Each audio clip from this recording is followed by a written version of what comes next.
Hello friends, welcome back to my channel. কেমন আছে সবাই? আশা করি সবাই খুবই ভালো আছে। আর আজ সকাল সকাল ঘুম থেকে উঠে দেখি বাইরে পড়ছে বৃষ্টি। ঘর থেকে না একদমই টের পাওয়া যায় না। তো বৃষ্টি দেখে তো মনটা খুশিতে ভরে গেছে। আর আমার পরের বৃষ্টি মানে মাংস খাওয়া। তো সেই ছাড়ো, তারপরে আর কি বৃষ্টি দেখতে দেখতে সকালে রান্নাটাও হয়ে গেছে। আর আমাদের সকালে হয় রুটি আর সবজি। হঠাৎ যদি ভাত খেতে ইচ্ছে করে তাহলে নিজেরা ইচ্ছে করে একটু ভাত করি, তাছাড়া কিন্তু সকালের খাবারটা রুটি আর সবজি। তো তারপরে বৃষ্টিটা থামতে না থামতে বরমাসে চলে গেছে বাজারে, যেগুলো বাজার ছিল না সেগুলো নিয়ে এসেছে। আর সাথে নিয়ে এসেছে আজকে দেশি মুরগি। এই বৃষ্টিতে কিন্তু দেশি মুরগি হলে বেশ জমে যাবে, কি বলো? তো তারপরে দেরি না করে ফটাফট করে আমি বসে গেছি রান্নার জোগাড় করতে। না হলে ও তো দোকান থেকে চলে আসবে, দুপুরের খাবার না হলে ও আসার আগে রেডি হবে না। তো যাই হোক, এখানে দেখতেই পাচ্ছ আমি সব কিছু কেটে নিয়েছি। আজ আর ডাল করবো না, যেহেতু অনেকটাই চিকেন নিয়ে এসেছে, তো সেই জন্য আর ডাল করলাম না, চিকেন দিয়ে হয়ে যাবে। সেই জন্য অনেক রকমের ভাজার জন্য সবজি কেটেছি, দেখতেই পেলে। তো দেখো, এখানে মাংসটাও পরিষ্কার করা হয়ে গেছে। তো মাংসটা আবার আমি ম্যারিনেট করে নেব। আর আমি বেশিরভাগ মাংস ম্যারিনেট করে 1 ঘন্টা, যদি হাতে সময় না থাকে তাহলে ধরো আধা ঘন্টা তো রাখবই। কারণ ম্যারিনেট করে রাখলে মাংসটা কিন্তু খেতে একটু টেস্টি হয়। সেটা তোমরা ট্রাই করে দেখতে পারো। সঙ্গে সঙ্গে মাংসটা হাতে মাখিয়ে রান্না করবে, আর ম্যারিনেট করে 1 ঘন্টা পরে রান্না করবে, দেখবে দুটোর টেস্ট একটু হলেও আলাদা হয়। সে যাই হোক, দেখো গল্প করতে করতে কিন্তু আমি মাংসের ভেতর এক এক করে লবণ, হলুদ, তেল, আর এখানে দিয়েছি জিরে, লঙ্কা, আদা একসঙ্গে বাটা। আর এখানে দিয়ে দিলাম কয়েক পিস টমেটো কুচি। আর তারপরে যেটা দেবো সেটা হচ্ছে পেঁয়াজ বাটা আর রসুন বাটা।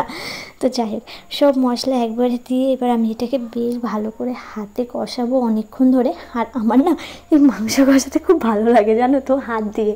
সে যাই হোক, আর যদি শুকনো লঙ্কা থাকে, ও বাবা, হাতটা কিন্তু খুব জ্বলে, তবু আমার ভালো লাগে মাখাতে। তো দেখো, সব কিছু মাংসের উপরে পড়ে গেছে, এবার শুধু মাখানোর পালা। তো চলো আমি কিন্তু এবার এটাকে বেশ করে মাখাই। আর মাখাতে মাখাতে এত সুন্দর একটা মানে সেন্ট আসে, কি বলবো। তো এদিকে আমাকে দেখা যাচ্ছিল না, তো ভাবলাম চলো আমাকে একটু দেখাই, মানে আমার থোবরাটা একটু দেখাই তোমাদের।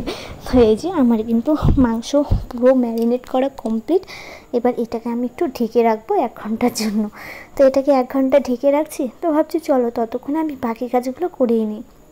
বাকি কাজ বলতে এই যে বলেছিলাম না অনেক রকমের ভাজা ভাজবো, তো সেগুলোই এক এক করে চাপিয়ে দিলাম। ফার্স্টে বরবটি আলু দিয়ে, সেটা সকালে ভাজা হয়েছিল, তো সেটাই আছে অনেকটা। তো সেই জন্য ওই থালায় আমি ফার্স্ট ভেজে নিলাম চাল কুমড়ো ভাজা, তারপরে পটল ভাজা। আর এখানে দেখতে পাচ্ছ বেগুন, এটা কিন্তু আমাদের গাছে, আগের ব্লগেই দেখতে পেরেছো বেগুনগুলো আমাদের গাছের। তো ওটাও ভাজলাম। ভাজার পরে কিছু ভেন্ডি ছিল, সেগুলো ভেজে নিয়েছি। তো এই যে দেখতে দেখতে আমার সব ভাজা কমপ্লিট। বেগুন ভাজা, ভেন্ডি ভাজা, আর ওটা তো সকালে রুটির সঙ্গে ভাজা হয়েছিল সেটাই আছে। আর এখানে আছে চাল কুমড়ো আর পটল। তো ভাজার পর্ব শেষ। তারপরে আমি এখানে টমেটোর চাটনি বসিয়ে দিয়েছি। ভাবলাম যেহেতু ডাল হবে না, তাহলে একটু চাটনি করা যাক। মাংসের পরে চাটনি খেতে কিন্তু হেভি লাগে, বলো। তারপরে চাটনি কমপ্লিট হয়ে যাওয়ার পর কড়াইটা আবার ধুয়ে নিলাম নতুন করে। ধোয়ার পরে মাংসটা বসিয়ে দিয়েছি। আর যেটা ফোড়ন দিয়েছি সেটা তেজপাতা, গোটা জিরে আর গোটা গরম মশলা যেটা ছিল ঘরে ওটাই। তো তারপরে মাংসটা দিয়ে এদিকে আমি ঢেকে একটু বাইরে চলে এসেছি। আর বাবা রে বাবা, প্রচণ্ড গরম, সেটা দেখে বুঝতে পারছো।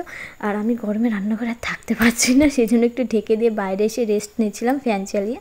তো তারপরে ভেতরে গেলাম, দেখলাম মাংসের জলটা অনেকটা শুকিয়ে গেছে। এবার একটু ভালো করে নেড়ে চেড়ে কষাবো, কষানোর পরে জল দিয়ে দেবো। তো তার মধ্যে কষাতে কষাতে বরমশাই চলে এসেছে, আর ওর জন্য আমি এখানে নিয়ে এসেছি মাংস। আর বুঝতে পেরে গেছে আমি ভিডিও করছি, দেখো বলছে না না খাবো না খাবো না, মানে ভিডিওতে একদমই আসতে চায় না। সে যাই হোক, তারপরে আমি ক্যামেরা অফ করেছি, তারপরে খেয়েছে। তো তারপরে ওকে দিয়ে খাওয়ানোর পরে, মানে কষানো মাংস খাওয়ার পরে চলে এসেছি এদিকে, ঝোল দিয়ে দিয়েছি।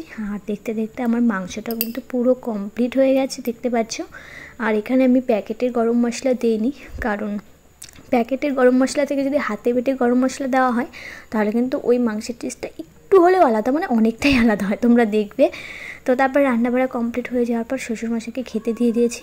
আর হ্যাঁ, এই যে আমার মা, মানে মাও আজকে আসছে নেমন্তন্ন করতে একটা অনুষ্ঠানের জন্য, সেটা তোমাদের অন্য সময় বলবো, বলা হয়নি। তো এদিকে মাকেও খেতে দিয়ে দিয়েছি, সবাই একসঙ্গেই বসে পড়েছিলাম। তো খাওয়া দাওয়ার পরে এখানে দেখি মা আমার জন্য নিয়ে এসেছিলো সিমুই রান্না করে, সিমুই বা সিমাই যেটাই বলো। আর মা অনেকক্ষণ আগে রান্না করেছে বলে না একটু শুকিয়ে গেছে সিমাইটা। আর এটা হচ্ছে আমার সোনা ভাগ্নি, আমাকে কি বলছিল জানো তো, আমাকে বলছিল মাসি পুতুল দাও। তো আমার ঘরে পুতুল একদমই নেই ওর খেলার মতো। তারপরে বলে আই লাভ ইউ পুতুল দাও। তারপরে আমার কাছে ওই আই লাভ ইউ ছোট্ট লাভটা ছিল, ওটাই দিয়ে দিয়েছি। তারপরে ওর পেয়ে গেছে খেলু, এখানে ও খাচ্ছে বিস্কুট দুধ। তো যাই হোক, ওর খাওয়া দাওয়ার পরে আমরা সবাই মিলে একটু গল্প টল্প করলাম। আর ওর একটা বাচ্চা থাকলে বুঝতেই পারো কতটা ভালো হয় বাড়িতে, মানে কতটা সময় কেটে যায় সবার। তো এই যে খাওয়া দাওয়ার পরে ওরা এখন বেরিয়ে পড়বে।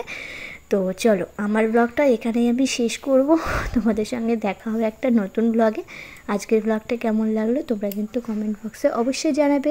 চলো দেখা হচ্ছে একটা নেক্সট ব্লগে, ততক্ষণে যদি সবাই ভালো থেকো সুস্থ থেকো।